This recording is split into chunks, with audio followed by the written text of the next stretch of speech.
آج کے دور میں شادیوں میں رسم و رواج کے نام پر کئی غیر ضروری اخراجات کیے جا رہے ہیں۔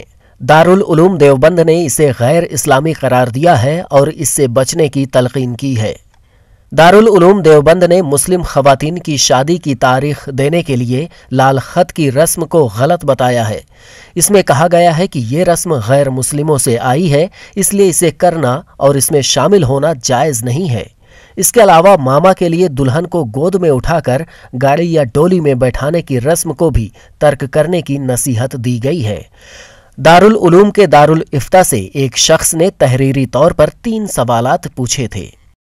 یہ لال خط سے متعلق اور یہ رخصتی کے وقت دلہن کو اس کے جو ماما ہیں وہ اٹھا کر کے اس کو گاڑی میں بٹھاتے ہیں، یہ سب سماج کی جو برائیاں ہیں اس میں سے ایک ہے اور اسلام میں اس کی کوئی گنجائش نہیں ہے، اور ہمارے جو پڑھے لکھے طبقات ہیں، دیندار طبقات ہیں، ان میں یہ سب چیزیں پائی بھی نہیں جاتی۔ ان سب چیزوں سے پرہیز کرنا چاہیے۔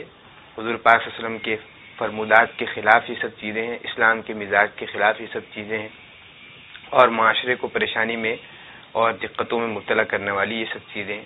اس لیے ہمارے جو امت مسلمہ ہے، ہمارے مسلمان بھائی ہیں، ان سے یہی گزارش ہے کہ شریعت کے مزاج کے مطابق اپنی شادی بیاہ کو کریں، ان رسم و رواج کو چھوڑ دیں جو شریعت سے متصادم ہوتے ہیں، شریعت سے ٹکراتے ہیں۔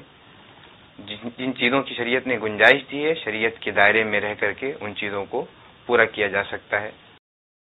مزید ایک سوال کے جواب میں انہوں نے کہا کہ اگر کسی طرح کی مورتیاں نہیں بنی ہوئی ہوں تو دلہن اسے پہن سکتی ہے، خواتین کا زیور پہننا جائز ہے۔ ای ٹی وی بھارت کے لیے دیوبند سے تسلیم قریشی کی رپورٹ۔